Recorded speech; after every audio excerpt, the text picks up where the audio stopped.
Nosotros que no estamos habitualmente los domingos y el Señor lo ha querido de esta manera, y qué lindo es que podamos compartir en familia este mensaje y puedas abrir tu corazón, así como el Señor hablará a tu voz, a tu corazón en esta noche, habló así a mi vida a lo largo de estos días. Y les invito a buscar un pasaje en el Evangelio de Juan, capítulo 9.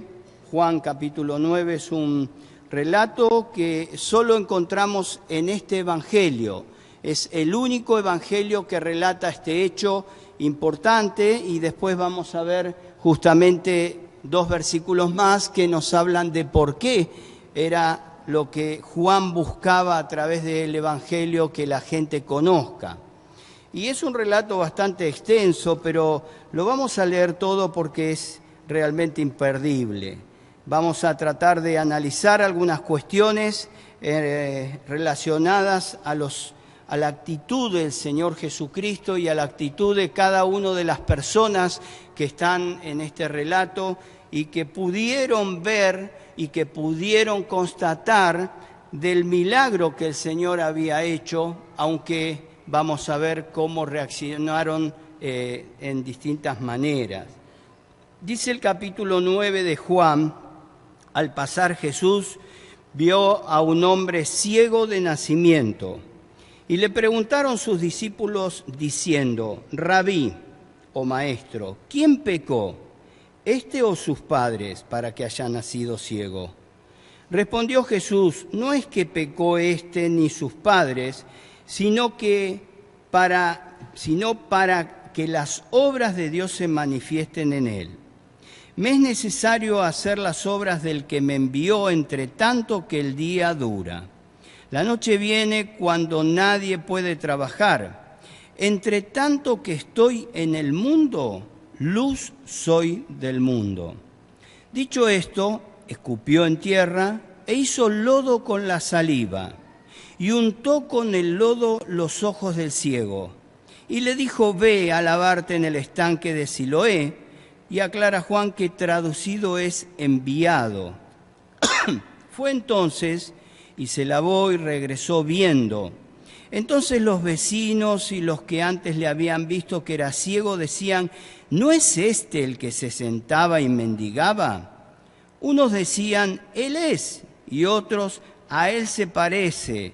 Él decía: yo soy.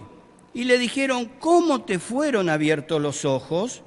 Respondió él y dijo: aquel hombre que se llama Jesús hizo todo, me untó los ojos y me dijo: ve al Siloé y lávate. Y fui y me lavé y recibí la vista. Entonces le dijeron: ¿dónde está él? Él dijo: no sé. Llevaron ante los fariseos al que había sido ciego, y era día de reposo cuando Jesús había hecho lodo y le había abierto los ojos. Volvieron pues a preguntarle también los fariseos cómo había recibido la vista.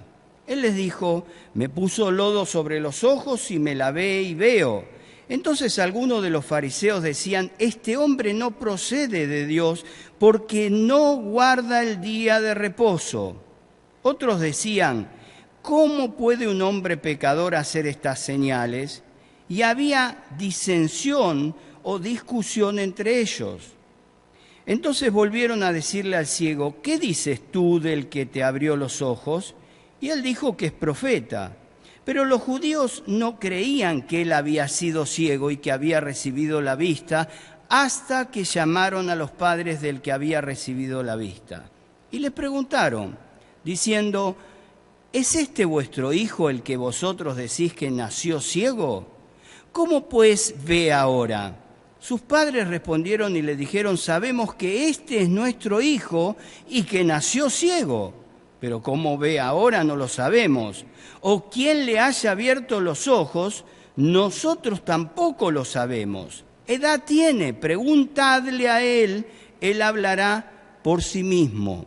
Y vuelve a aclarar Juan: esto dijeron a sus padres porque tenían miedo de los judíos, por cuanto los judíos ya habían acordado que si alguno confesase que Jesús era el Mesías, fuera expulsado de la sinagoga. Por eso dijeron sus padres: edad tiene? Preguntadle a él. Entonces volvieron a llamar al hombre que había sido ciego y le dijeron: da gloria a Dios, nosotros sabemos que ese hombre es pecador.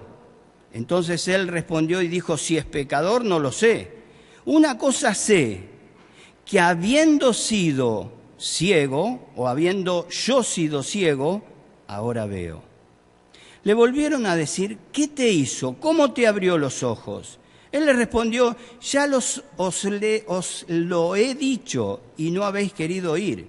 ¿Por qué lo queréis oír otra vez? ¿Queréis también vosotros haceros sus discípulos? Y le injuriaron, o le dijeron muchas cosas feas, lo maldijeron, y dijeron: tú eres su discípulo, pero nosotros discípulos de Moisés somos. Nosotros sabemos que Dios ha hablado a Moisés, pero respecto a ese, no sabemos de dónde sea. Respondió el hombre y les dijo: pues esto es lo maravilloso, que vosotros no sepáis de dónde sea, y a mí me abrió los ojos. Y sabemos que Dios no oye a los pecadores, pero si alguno es temeroso de Dios y hace su voluntad, a ese oye. Desde el principio no se ha oído decir que alguno abriese los ojos a uno que nació ciego. Si éste no viniera de Dios, nada podría ser. Respondieron y le dijeron: tú naciste del todo en pecado y nos enseñas a nosotros. Y estas dos palabritas tan fuertes: y lo expulsaron. Oyó Jesús que le habían expulsado y hallándole, o como dice otra versión, encontrándole, le dijo: ¿crees tú en el Hijo de Dios? Respondió él y dijo: ¿quién es, Señor, para que crea en él? Le dijo Jesús: pues le has visto, y el que habla contigo él es. Y él dijo: creo, Señor, y le adoró.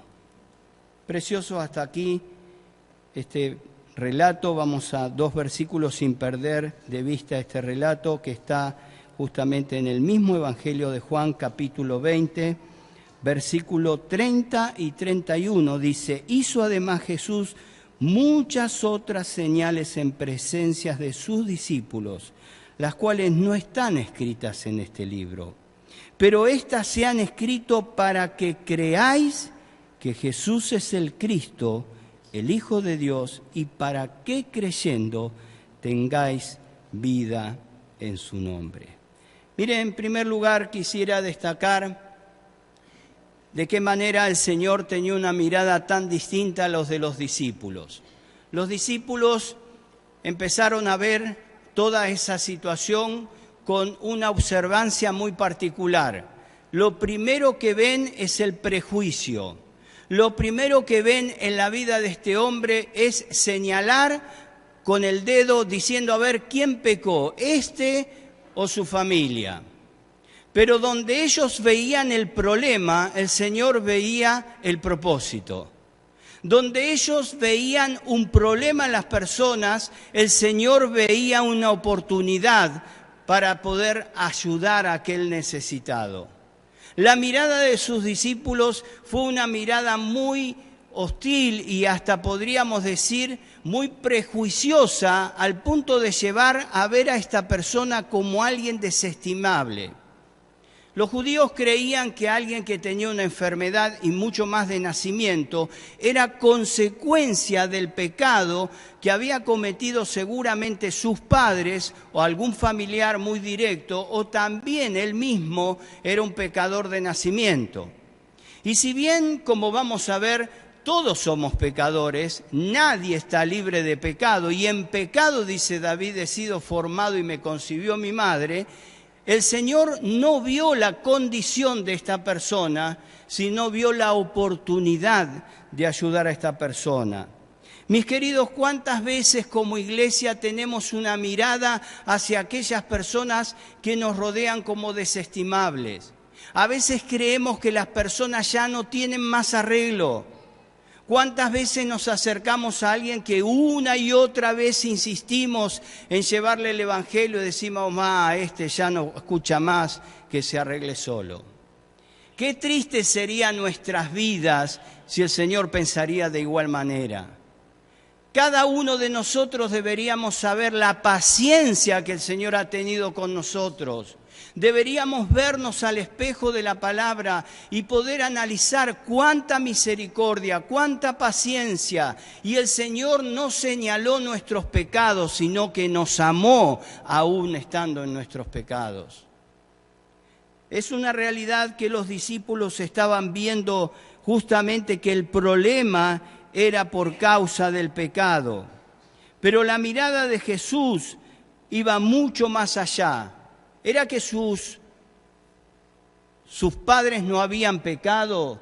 ¿O era que, cómo es? A ver, perdón, me olvidé. Ahí lo pasas vos. Ahí está. El primero está bien. Oh, está bien, déjalo así. ¿Sus padres habían pecado? Pregunto. ¿Habían pecado sus padres? ¿No? Sí. No hay duda que los padres habían pecado. ¿El ciego había pecado? Sí. La Biblia nos enseña en Romanos capítulo 3 que no hay un solo justo, nadie que haga lo bueno, nadie que busque a Dios. Todos hemos pecado. Por cuanto todos hemos pecado, estamos destituidos, separados, echados de la presencia de Dios. Las consecuencias de las enfermedades que vivimos en este mundo son por causa del pecado. La muerte entró por un hombre porque entró el pecado.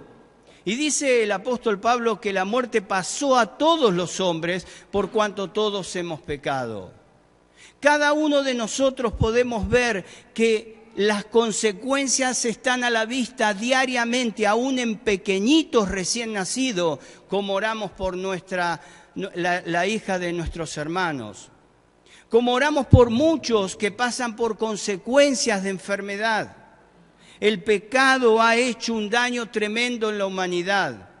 Pero el Señor ve la oportunidad de librarte de las consecuencias del pecado, porque hay una paga superior a esa consecuencia de la enfermedad, que es la condenación eterna para todos aquellos que estamos en pecado.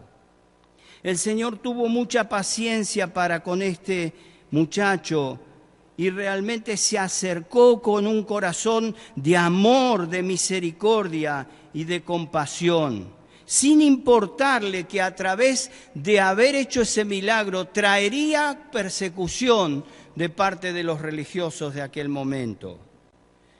Ahora es extraño cómo el Señor utiliza un método, ¿no? No es algo muy higiénico, podríamos decir. El Señor utiliza distintos métodos. Algunos tratan de decir que Dios busca siempre a las personas. No hay duda de que Dios fue el primero en buscar al ser humano, porque de tal manera amó Dios al mundo que ha dado a su Hijo unigénito para que todo aquel que en Él crea no se pierda, mas tenga vida eterna. Pero dice más adelante, porque no envió Dios a su Hijo al mundo para condenar al mundo, sino para que el mundo sea salvo por Él. Es verdad que Dios es quien toma la iniciativa de venir a este mundo. Pero si vamos a distintos pasajes de la Escritura, como en el capítulo 8 de Mateo, vamos a ver a un leproso buscando al Señor Jesús. Vamos a ver al centurión buscando al Señor Jesús por la necesidad de un siervo. Pero si pasamos al capítulo 9, vamos a ver a un paralítico que es llevado por sus amigos a los pies de Jesús. Y también en esta oportunidad estamos viendo cómo el Señor buscó ayudar a esta persona. Los métodos de Dios no son siempre los mismos. Dios utiliza distintos métodos para alcanzar al pecador. Ahora, el llamado de Dios es universal. El Señor Jesucristo en Mateo 11:28 dijo: vengan a mí todos los que están trabajados y cargados, y yo los voy a hacer descansar. El apóstol Pablo en capítulo 17 de Hechos de los Apóstoles va a decir que Dios, pasando por alto los tiempos de esta ignorancia, ahora manda a todos los hombres en todo lugar que se arrepientan, dando fe a todos. La oportunidad de venir a Jesucristo es universal, el llamado es universal. Dios está llamando a cada una de las personas. Este muchacho iba a experimentar la sanidad en primera instancia y luego iba a experimentar la salvación, que es la más importante. ¿Cuántas personas fueron sanadas, aún como los leprosos? ¿Se acuerdan los 10 leprosos? Pero uno solo volvió para dar gloria a Dios. Los otros 9 fueron sanados y se olvidaron. Y en la actualidad el ser humano busca sanidad, pero no busca salvación. Como si la sanidad sería más importante que la salvación. Miren, el Señor Jesucristo levantó un muerto como fue Lázaro de la tumba, pero Lázaro después volvió a morir. Pero Lázaro está en la presencia de Dios y no está muerto, está vivo en la presencia de Dios, como muchos otros que se anticiparon a nuestro llamado. Los métodos del Señor son distintos. No podemos catalogar o encapsular que Dios utiliza un solo método. En segundo lugar, acerca de esto del lodo, muchos han querido explicar de diferentes formas. Algunos dicen que, Marcella se ríe, ¿no? porque lo ha leído. Algunos dicen no, porque como Dios creó al hombre haciendo el barro. Mire, yo creo que la respuesta en lo personal la tenemos en este mismo capítulo, porque Juan aclara de que cuando el Señor hizo lodo más adelante, era sábado. Y para los judíos hacer lodo era un trabajo, era algo que no les estaba permitido hacer un día sábado. Y a través de ese lodo, porque el Señor podría haberle dado la vista sin hacer ni el lodo y sin haberlo mandado al estanque de Siloé, ¿o no es así? El Señor tenía poder para hacer lo que quisiese. Pero el Señor estaba dando en cada circunstancia, en cada acción que Él tenía, una enseñanza para los que verdaderamente le iban a seguir. Y en primer lugar, lo que el Señor les estaba enseñando a sus discípulos, que lo que importaban no eran las formas ni los métodos, y no era el señalamiento de la religiosidad, sino las personas. Y a veces, ¿cómo nos olvidamos, hermanos, que las personas son lo más importante que el Señor nos mandó a buscar? Tu vida y la mía, la vida de aquel que no tiene a Cristo en esta noche. Vos, usted, es lo más importante en esta noche y en esta reunión. Por cierto, hermosa la apertura, hermosa la reunión, la preparación, todo. Pero si usted no estuviese, esta reunión no tendría ningún sentido. El Señor busca a las personas. No importa el sábado más que la persona. El sábado no fue hecho para que el hombre adore el sábado, sino que el sábado fue dado por Dios para que el hombre descanse. Pero el Señor dijo, mientras dura el día, yo tengo que trabajar. Él iba a estar un tiempo sobre la tierra.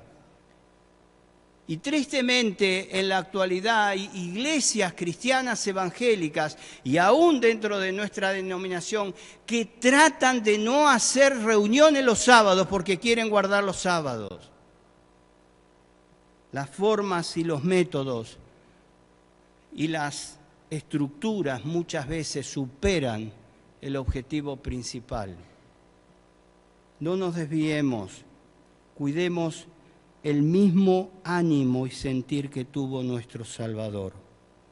Él hizo el lodo y desafió la fe de este muchacho. Desafió a este muchacho como fue desafiado Naamán en la antigüedad. Naamán, uno que estaba enfermo de lepra, tenía que irse a bañar a un río y no quería saber nada porque ese río era un río caudaloso pero lleno de barro, era sucio. De hecho dice, ¿por qué no me mandaron los otros ríos que son ríos cristalinos? Y dudaba. Pero este muchacho no dudó. No sé cómo llegó al estanque de Siloé. ¿Saben? El estanque de Siloé estaba en la zona sudeste de la ciudad. No estaba tan cerca de donde ellos estaban en aquel momento. Él tuvo que hacer su parte. Él tuvo que creer en lo que le estaba diciendo Jesús, al cual no conocía todavía. Pero seguramente había escuchado de él.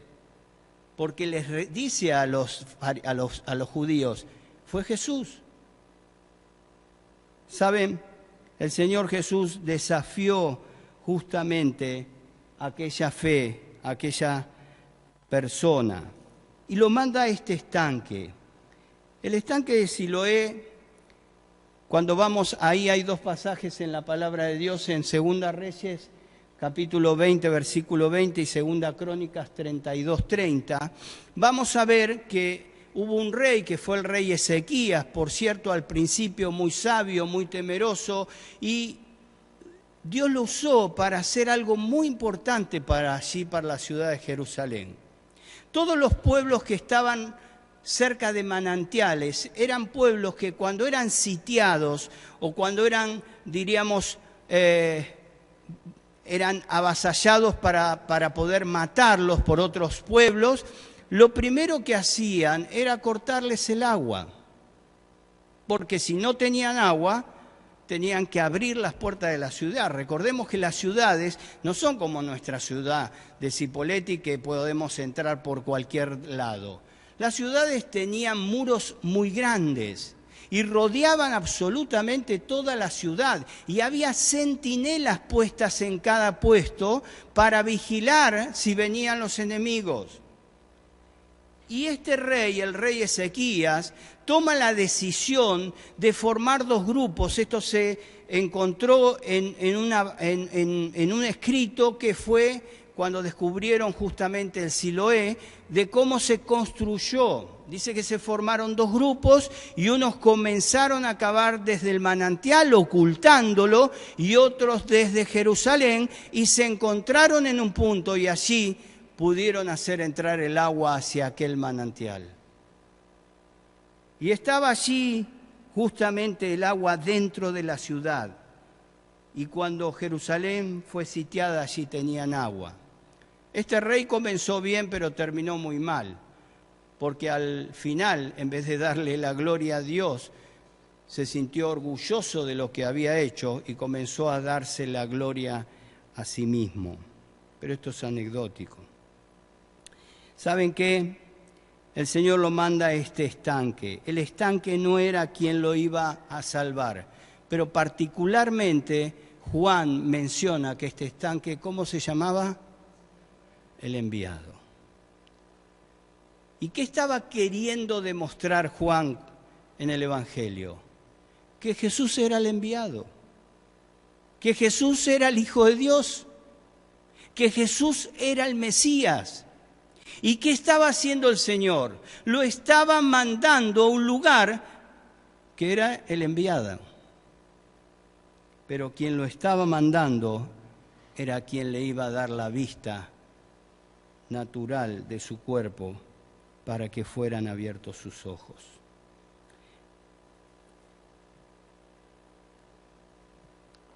Este muchacho tuvo la oportunidad de conocer el milagro de la sanidad. Ahora, ¿saben? Aquí vemos llamativamente 4 respuestas distintas a creer. Como la parábola del sembrador, 4 terrenos distintos. En este pasaje vemos cómo los vecinos se sorprendían y había escepticismo, desconfianza, no tenían seguridad de que era verdad. De hecho, algunos decían, pero este no era ciego, no es el ciego, y estaban en duda. Habían visto el milagro, lo tenían delante de sus ojos y seguían en duda. Pero también estaban allí los fariseos, y ellos tenían muchos celos de Jesús, porque Jesús venía ganando adeptos, podríamos decir, confianza en el pueblo, seguidores, y ya los fariseos empezaron a ser cuestionados, porque se veían sus hilachas, como decimos comúnmente. Se veía lo que había en sus corazones. Y aquellas personas, aquellos fariseos, por celos, comenzaron a tener incredulidad y prejuicios, porque tenían al ciego delante de sus ojos y aún no creían que había sido ciego. ¿Y qué hicieron? ¿A quiénes llamaron? ¿A quién? ¿Están acá conmigo? A los padres, para que de primera mano digan si era o no su hijo. ¿Y qué pasó con los padres? Los padres también vieron a su hijo. Qué tremendo que es esto, pero cómo nos muestra la realidad de la decisión de cada una de las personas. Los padres vieron que era su hijo, vieron que había sido sanado, que recobró la vista, pero dijeron, pregúntenle a él. ¿Y qué dice Juan? ¿Por qué le dicen eso? ¿Por qué? Por miedo a los judíos, pero ¿por qué? ¿Por qué? Porque iban a perder todo. Porque los judíos ya habían decidido expulsarlos de la sinagoga. Expulsarlos de la sinagoga no era simplemente expulsarlos del lugar donde se reunían. Eran desheredarlos, expulsarlos de la ciudad y hasta muy probablemente quitarles la ciudadanía. Perder todo derecho, toda oportunidad y todo privilegio. Y ellos decidieron no gozarse con su hijo porque prefirieron lo otro. Pero allí tenemos a un muchacho que había sido ciego de nacimiento y que su fe fue creciente constantemente. Fue creciendo cada vez más. Miren, este muchacho no sabía muchas cosas de Jesús. De hecho, le preguntaron, ¿quién crees que es? Un profeta. Porque recordaría seguramente que un tal Elías había hecho milagros tremendos, pero nadie había dado la vista a un ciego de nacimiento, dice la Escritura. Y los fariseos decían, este no viene de Dios. Dice, ¿cómo no va a venir de Dios? Dicen los otros judíos. Dice, si Dios no escucha a alguien que realmente le teme para hacer semejante milagro.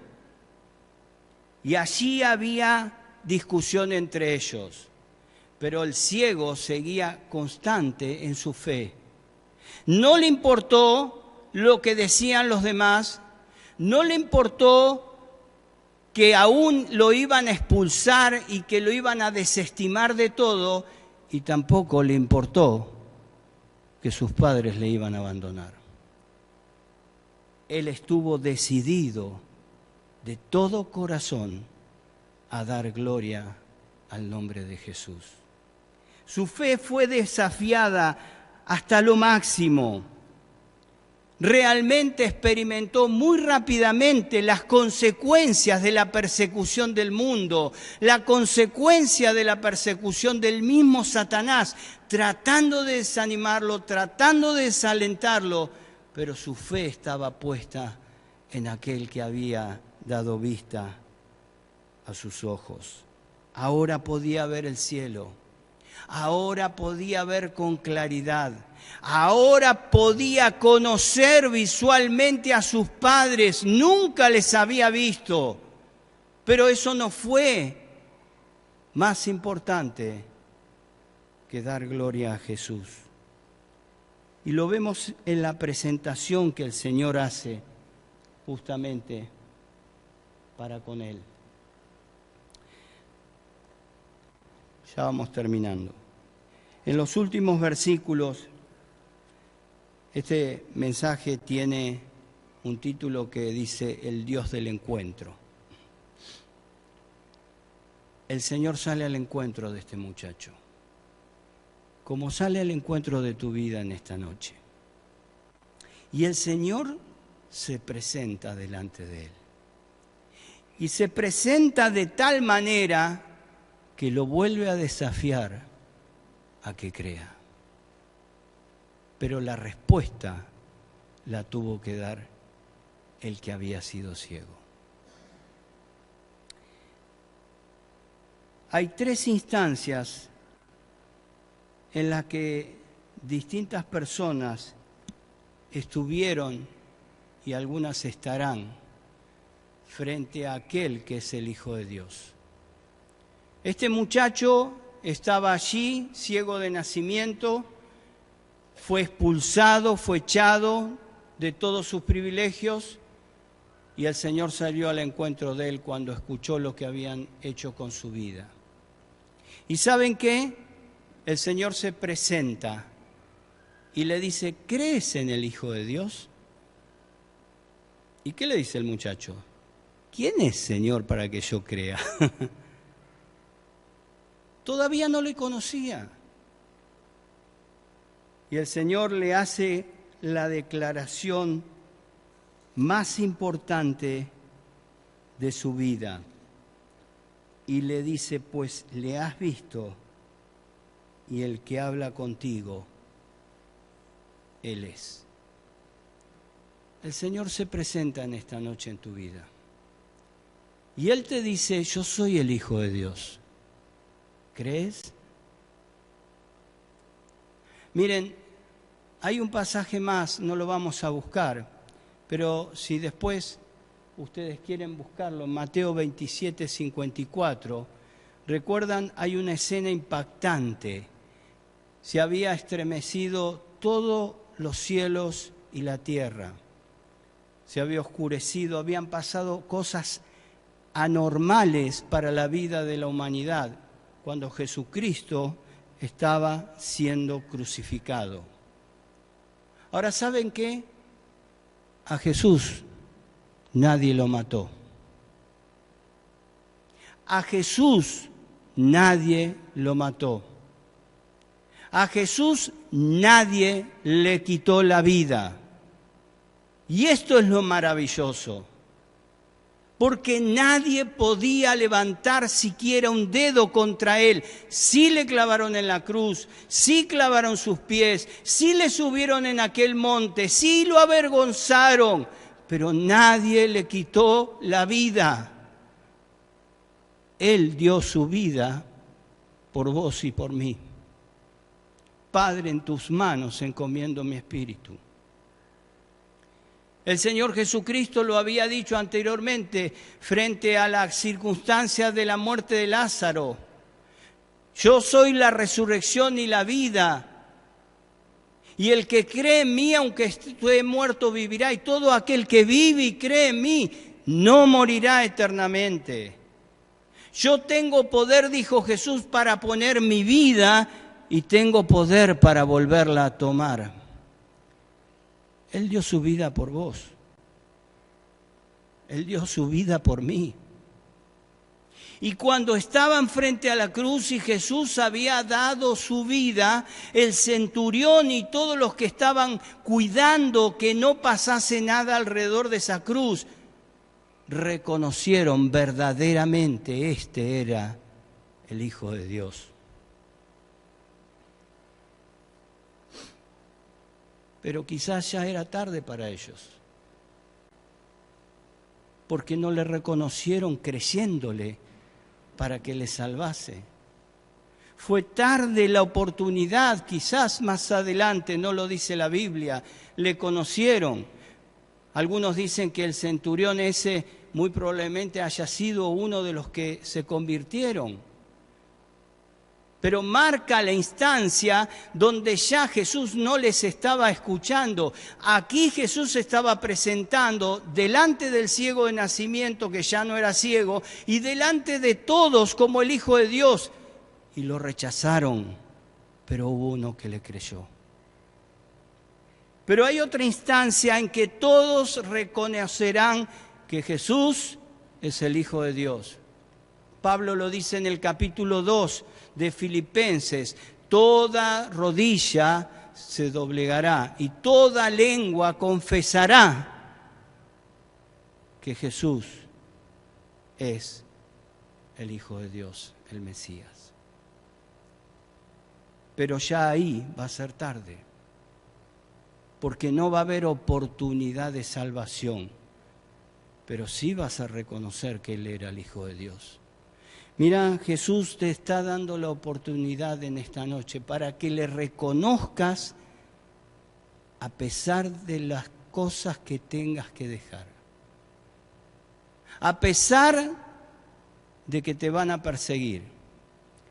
A pesar de que algunos hasta se van a enojar. A pesar de que muchas veces tendrás que pagar un precio. Pero ¿saben qué? Nada es comparable a tener a Jesús en nuestros corazones.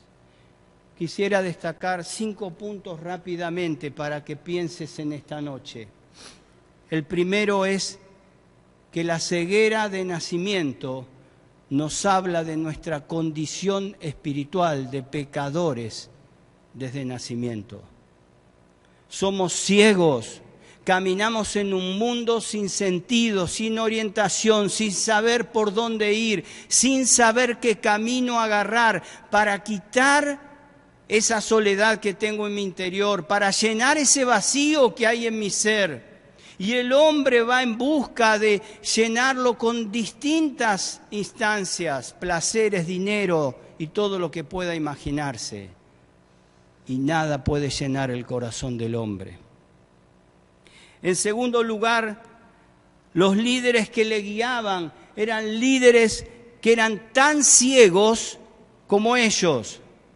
De hecho, el Señor los llamó que eran ciegos, guías de ciegos.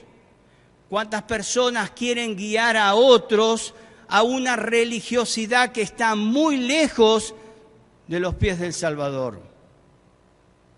Es que Jesucristo no quiere que seas un religioso, sino quiere que seas una hija, un hijo de Dios. Por eso Él quiere abrir tus ojos y quiere darte vista de los ojos de la fe para que en este día veas con claridad y puedas decir, aún como dijo el ciego, no conozco muchas cosas de Él. Lo que sí sé que antes era ciego y ahora veo. Quizás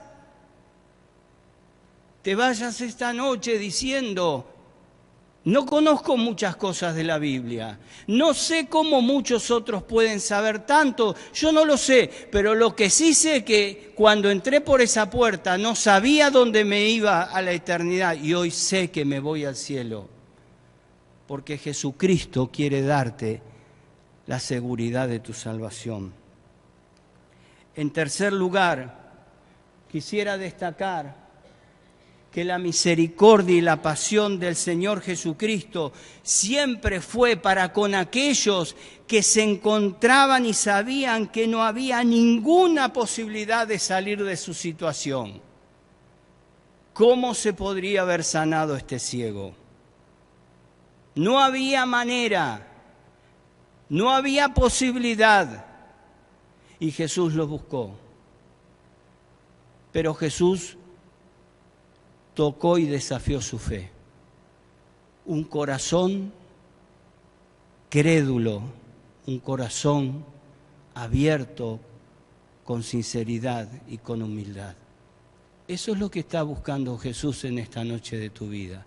Que abras tu corazón con humildad y reconozcas tu condición de pecadora o pecador. Y reconozcas que le necesitas. Y reconozcas que no hubo nada que pueda llenar tu vacío y que Jesús quiere entrar en tu corazón. En cuarto lugar, un hermano esta semana dijo algo que me quedó muy grabado. No voy a decir quién es, pero está en medio nuestro. Cuando recibí a Cristo, dice, me encontraba solo. y de pronto me encontré en una gran familia. Miren, a este muchacho lo expulsaron, perdió su familia, perdió seguramente muchos conocidos y seres queridos. No sabemos qué pasó más adelante con el resto, pero ganó salvación y ganó una familia que jamás se hubiese imaginado en su vida. No estará solo, no estará sola. Jesucristo te pone en su cuerpo, en esta familia preciosa que es la Iglesia mundial, de todos los salvados de los tiempos, de aquellos que fuimos lavados con la sangre preciosa derramada en aquella cruz para salvar tu vida y la mía. Jesucristo dice que aún aquel que es abandonado por sus padres, Él hace vivir en familia. Y por último, Jesús es el enviado. Y Él te desafía en este día a tomar una decisión. ¿Querrás seguir esperando? ¿Querrás probar otras propuestas para ver si realmente quitan tu pesar y dan seguridad a tu vida? Mira, Jesús te está llamando en este día. Y yo te estoy diciendo, anda el enviado, porque el enviado es Jesús. Anda a sus pies. Él va a abrir tus ojos de la fe. Él va a perdonar tus pecados. No te va a cuestionar, sino te va a abrazar. Él dará paz a tu corazón, porque justificará tu vida delante de Dios de todos tus pecados y tendrás paz para con Dios. Te dará vida eterna, un lugar para vivir en la eternidad y una familia para disfrutar en el presente y en el futuro. Les invito a inclinar sus rostros y en esta noche Jesús te desafía a creer. Te desafía a tomar una decisión. ¿Cuál va a ser tu decisión? La desconfianza, como fue la de los vecinos, los prejuicios, como fue la de los fariseos, elegir las cosas de este mundo como fue la de sus padres, o la decisión de aquel que había sido ciego que dijo, lo que sé que antes era ciego y ahora veo. Y su fe comenzó a crecer y nunca más se detuvo. Yo te invito a que en esta noche tomes la misma decisión. Jesucristo te está llamando en esta noche y te dice, ¿crees en el Hijo de Dios? ¿Crees en mí como el Salvador de tu vida? Decile allí donde estás, Jesús, reconozco que soy una pecadora, que soy un pecador. Creo que moriste en la cruz por mí. Te invito a entrar en mi vida.